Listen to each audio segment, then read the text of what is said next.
Hi guys, welcome to your channel Burma Tutorials. Here I am Vikas Kumar Barnwal. You are watching top 10 daily current affairs, which is very important for the all competitive examinations, especially for the state PSC, railway and banking sector. So friends, let's start our current affairs before we know the some important news of our country, which is very important for the exams. So friends, हम सभी ने नम आँखों से हमारे former president Pranab Mukherjee और Bharat Ratna awardee को हम लोगों ने नम आँखों से उन्हें विदाई दी। उन्हें कल पंच तत्व में विलीन किया गया। उसके बाद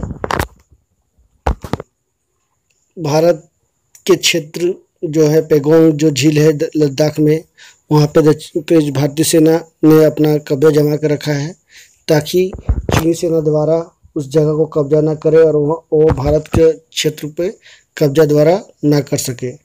इसके साथ ही दोनों सेनाओं ने वहाँ पे हथियार भी जुटा लिए हैं और वहाँ पे कभी भी कोई भी तरह की हरकत होने पे भारतीय सेना जवाब देने के लिए चीन की सेना के लिए तैयार है। उसके साथ ही भारत में कल जेईई मेंस का एग्ज़ाम भी शुरू हो गया। जो इंजीनियरिंग कॉलेज में दाखिला देने के लिए एडमिशन लेने के लिए जो प्रवेश परीक्षा लेता है उसकी शुरुआत हो गई। लगभग 66% विद्यार्थियों ने अपनी भागीदारी सुनिश्चित की है। ये पूरे देश भर में लागू में ये एग्ज़ाम शुरू हुआ है और उसमें कुछ छूट भी दी गई है, जैसे कुछ बाढ़ पीड़ित राज्य जो है वहाँ के विद्यार्थियों को दोबारा मौका दिया जाएगा। इसी तरह से और भी बहुत सारी तमाम तरह की जानकारियाँ हैं जो मैं इस वीडियो के माध्यम से आगे दूंगा। उसके साथ ही गाना गाने वाला दुर्लभ कुत्ता भी मिला है। ये इंडोनेशिया में मिला है, इंडोनेशिया की न्यू गिनिया में मिला ये कुत्ता। तो फ्रेंड्स, ये थी कुछ तमाम तरह की जानकारियाँ देश दुनिया से जुड़ी हुई। आगे देखते हैं आज का क्या है खास आज की क्लास में। तो what are the importance of this class. So आज का क्लास में खास है क्वेश्चन ऑफ द डे, आज का इतिहास। नेक्स्ट है मोटिवेशन लाइन जो काफ़ी इम्पोर्टेंट होता है। उसके बाद है टॉप 10 डेली करंट अफेयर्स जो काफ़ी महत्वपूर्ण है। ये सबसे इस क्लास का मुख्य जो सब्जेक्ट है, कंटेंट है, टॉप 10 करंट अफेयर्स ये है। उसके बाद नेक्स्ट जो है अबाउट द स्टेट्स, और इसमें मैंने कुछ आज बदलाव किया है। अबाउट द स्टेट्स को छोड़कर मैंने कुछ कंट्री के बारे में विस्तार से बताने की कोशिश करूँगा मैं। तो चलते हैं आगे, देखते हैं आज का क्या है क्वेश्चन ऑफ द डे। तो CBDT सभी आप इससे वाकिफ़ होंगे, central board of direct taxes, सभी इसके बारे में जानते होंगे। तो CBDT के जो वर्तमान में जो चेयरमैन हैं प्रमोद चंद्र मोदी जी, उनका कार्यकाल 6 महीना के लिए बढ़ा दिया गया है। मोदी जी को फरवरी 2019 में प्रमुख नियुक्त किया गया, CBDT का चेयरमैन नियुक्त किया गया और पिछले साल अगस्त में 1 साल के लिए फिर इस पद की नियुक्ति किया गया था। तो जो वर्तमान में जो चेयरमैन हैं उनको फिर दोबारा 6 महीने के लिए उनका कार्यकाल बढ़ा दिया गया है।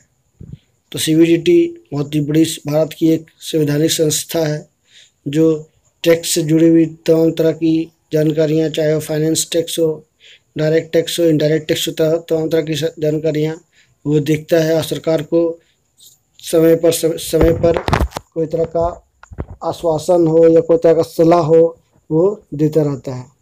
तो एक बहुत ही संवैधानिक संस्था है।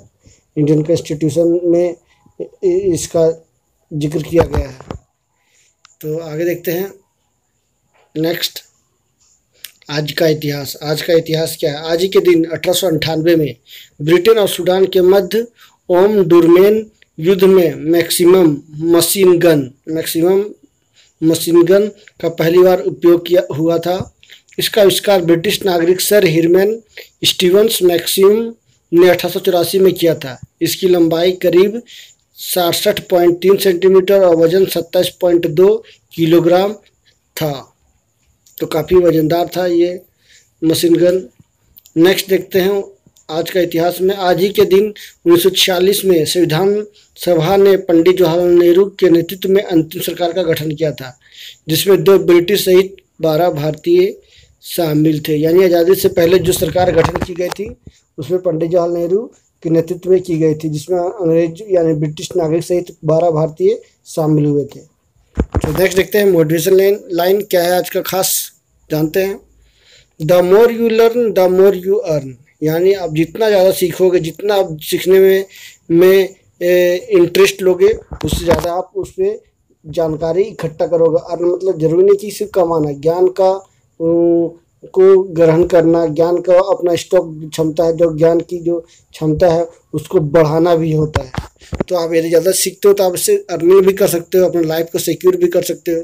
तो ये बहुत ज़रूरी है, the more you learn the more you earn. ये बहुत ही अच्छी लाइन है जो हम सभी को एक सही दिशा और दशा देने की कोशिश करती है, ये लाइन, मोटिवेशन लाइन। तो हम सभी को ये चाहिए कि हम सभी ज़्यादा से ज़्यादा सीखें, ज़्यादा से ज़्यादा ज्ञान एक की कोई सीमा नहीं होती है। तो हमें सभी अपने ज्ञान की शक्ति की क्षमता को बढ़ाना चाहिए। आगे देखते हैं करंट अफेयर्स। आज करंट अफेयर्स में क्या है खास, बहुत तरह की जानकारियाँ मैं देने वाला हूँ इस वीडियो के माध्यम से। तो आप लोगों तक ज़्यादा से ज़्यादा शेयर करें ताकि लोग इस तरह का कंटेंट का लाभ उठा सकें और एग्ज़ाम से जुड़ी तमाम तरह की जानकारियाँ ले सकें। तो देखते हैं आगे। आज का इतिहास तो कंप्लीट हो गया। केंद्र सरकार ने सी स्तर के सरकारी पदों पर बेहतरीन खिलाड़ियों की सीधी भर्ती के लिए खेलों की सूची में रस्साकशी, मलखंभ और पैरा खेल जैसे 20 खेलों को शामिल किया है। इससे पहले 43 खेल थे इसमें शामिल। ग्रुप सी स्तर के सरकारी पदों पर 43 खेलों से संबंधित खिलाड़ियों को नियुक्ति दिया जाता था, लेकिन 20 और खेलों को इसमें जोड़ा गया है। इसके बारे में विस्तार से और आगे मैं बताने वाला हूँ। नेक्स्ट देखते हैं, उत्तर प्रदेश सरकार ने राष्ट्रीय खेल दिवस पर यानी 29 अगस्त को और मेजर ध्यानचंद विजय पथ योजना की शुरुआत की है। नेक्स्ट देखते हैं, भारत सरकार ने वर्ष 2030 तक 100 मीट्रिक टन कोयला गैसीकरण प्राप्त करने का लक्ष्य रखा है। 2030 तक यानी 10 साल और समय बाकी है, जिसमें 100 मीट्रिक टन कोयला गैसीकरण का लक्ष्य रखा गया, यानी उसमें गैस में परिवर्तित किया जाएगा कोयला को। देखिए कुछ और सूची जो मैंने बताया है उसमें बताया जाएगा इस फिगर के माध्यम से। देखिए पहले क्या था, तीरंदाजी, athletics, atyapatya, badminton, basketball, billiards, snooker, मुक्केबाजी, ब्रिज, कैरम, शतरंज, क्रिकेट, साइकिलिंग, घुड़सवारी, फुटबॉल, गोल्फ, इस तरह के तमाम तरह के 43 खेले थे। गेम्स तरह के खिलाड़ियों को ग्रुप सी में नौकरी दी जाती थी, लेकिन कुछ और अलग अलग गेम के अलग अलग खेलों के खिलाड़ियों को जोड़ा गया, जिसमें बेसबॉल, रग्बी, बास्केटबॉल, बधिर खेल, tug of war, mallakhamb, para sports यानी para Olympic, para Asian games में भी शामिल खेल भी इस तरह का यानी 20 खेलों को और जोड़ा गया है, यानी खिलाड़ियों को जोड़ा गया है जो इस खेल से जुड़े हैं, उनको ग्रुप सी में नौकरी दी जाएगी। ये भारत सरकार के द्वारा दी जाएगी, जिसमें खेल मंत्रालय जो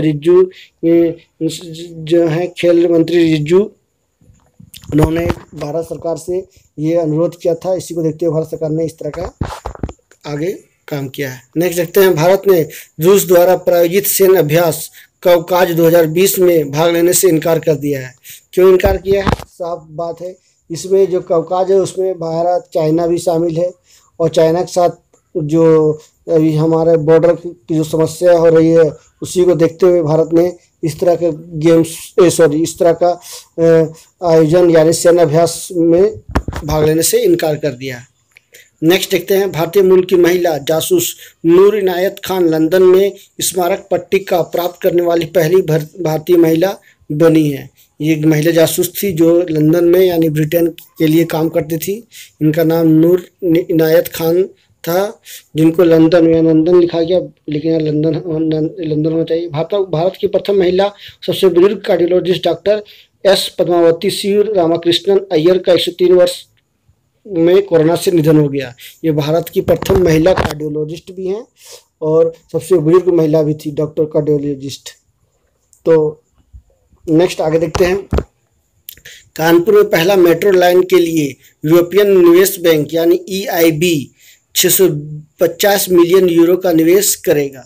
तो कानपुर यानी महाराष्ट्र का कानपुर में मेट्रो सेवा जल्द ही देखने को मिलेगा, जिसमें यूरोपियन इन्वेस्टमेंट बैंक जो 650 मिलियन यूरो का निवेश करने वाला है। नेक्स्ट देखते हैं, देश भर में इंजीनियरिंग कॉलेजों में दाखिला के लिए संयुक्त प्रवेश परीक्षा मेंस की शुरुआत हो गई है, यानी देश भर में हो गई। लगभग 16 लाख से अधिक कैंडिडेट उम्मीदवार हैं जो इस परीक्षा में भाग ले रहे हैं। तो कल भी था और आज भी है कुछ परीक्षा सेंटरों में। तो सब सब विद्यार्थियों को मेरी तरफ से ऑल द बेस्ट। आगे देखते हैं नेक्स्ट न्यूज क्या है। करंट अफेयर केंद्रीय आईटी मंत्री रविशंकर प्रसाद ने फेसबुक पर भेदभाव का आरोप लगाते हुए फेसबुक के सीईओ मार्क जुकरबर्ग को पत्र लिखकर भेजा। ये बहुत पहले ही विवाद चल रहा है कुछ राजनीतिक पार्टियों के बीच। तो इसमें एक और नया इशू आ गया है कि फेसबुक के जो कर्मचारी हैं वो भारतीय कैबिनेट के मंत्री और भारतीय के वरिष्ठ कैबिनेट मंत्रियों और जो भी प्रधानमंत्री ऑफिस के जो कर्मचारी हैं उनके साथ भेदभाव कर रही है। इसी को देखते हुए आईटी मंत्री रविशंकर प्रसाद ने फेसबुक के सीईओ मार्क जुकरबर्ग को पत्र लिखकर भेजा है कि ये भेदभाव जो हो रही है उसको ख़त्म किया जाए, अन्यथा कुछ कार्रवाई भारत सरकार के द्वारा किया जाएगा। नेक्स्ट देखते हैं कलेक्शन ऑफ स्टैटिस्टिक्स एक्ट 2008 के सेक्शन 16, 18, 19, 22 के तहत निवेश की राशि छिपाने या गलत जानकारी देने पर जुर्माना बढ़ाया गया। इसे बहुत लंबा इसके बारे में चर्चा करेंगे नेक्स्ट क्लास में कि क्या था, कितना पहले था, तो विस्तार से इसके बारे में बताएंगे। नेक्स्ट देखते हैं आज का कंट्री जो स्टेट था उसको मैंने कुछ आज बदलाव किया है और कंट्री के बारे में बताया। इजराइल जो पवित्र स्थल है वहाँ की जो जेरूसलम, वहाँ पे ईसा मसीह का जन्म हुआ था। तो Israel a middle eastern country on the Mediterranean sea is regarded by Jews, Christians and Muslims as the biblical Holy Land. It is the most sacred sites are in Jerusalem, capital Jerusalem. President Reuven Rivlin, Prime Minister Benjamin Netanyahu और currency वहाँ की क्या है, new shackle. तो ये थी Israel से जुड़ी हुई तमाम तरह की जानकारियाँ। वहाँ की कैपिटल क्या है, प्रधानमंत्री कौन है, राष्ट्रपति कौन है, वहाँ का मुद्रा क्या चलता है और वो किस तरह से वो पूरे दुनिया में फेमस है। इजराइल काफ़ी टेक्नोलॉजी के मामले में औद्योगिक विपन्स होते हैं, यूएवी होते हैं, मानव रहित विमान होते हैं, उसमें माहिरती हासिल किया हुआ है इजराइल और भारत लगातार उससे बहुत सारे हथियार खरीदता है। आगे देखते हैं मालदीव जो भारत का पड़ोसी राज्य है, देश है। मालदीव जो चाइना उसको बार बार उसको डिस्टर्ब कर रहा है। तो Maldives is a small island nation in South Asia में ये एक छोटा आइलैंड वाला देश है। Situated in the Arabian sea of the Indian ocean के अरेबियन सी में ये स्थित है। कैपिटल इसका क्या है, माले। प्रेसिडेंट कौन है, इब्राहिम मोहम्मद सोलिह। करेंसी मालदीवियन रुपया। तो ये थी मालदीव से जुड़ी तमाम तरह की जानकारियाँ और इजराइल से का। तो नेक्स्ट क्लास में फिर से मिलेंगे और जानेंगे क्या है तमाम तरह की जानकारियाँ और क्या है करंट अफेयर्स, एग्जाम से जुड़ा हुआ कोई तरह का जानकारी। अभी नेट का एग्ज़ाम आने वाला है 16 सितंबर से 25 सितंबर तक चलेगा। तो अभी तक से इसका एडमिट कार्ड नहीं आया, लेकिन हाँ डेट इशू जरूर हो गया है। सभी स्टूडेंट्स के मन में घबराहट है कि किस तरह का एग्ज़ाम होगा, तो घबराने की ज़रूरत नहीं है। धैर्य रखें और अपना लेबर जारी रखें, तभी आप सफलता हासिल कर पाओगे। तो मैं श्योर हूँ कि आई होप कि आप अपना घर पर आराम से मेहनत कर रहे होंगे और एग्जाम की अच्छी खासी तैयारी कर रहे होंगे। सो फ्रेंड्स आज का अंक में इतना ही। कैसा लगा जरूर कमेंट करके बताएं। कोई तरह का सुझाव देना चाहते हैं तो ज़रूर दें। So thank you very much. और प्रेस आइकन दबाना ना भूलें, बटन दबाना ना भूलें, ताकि आपको तमाम तरह की जानकारियाँ मिलते रहे। So thank you very much. Thank you.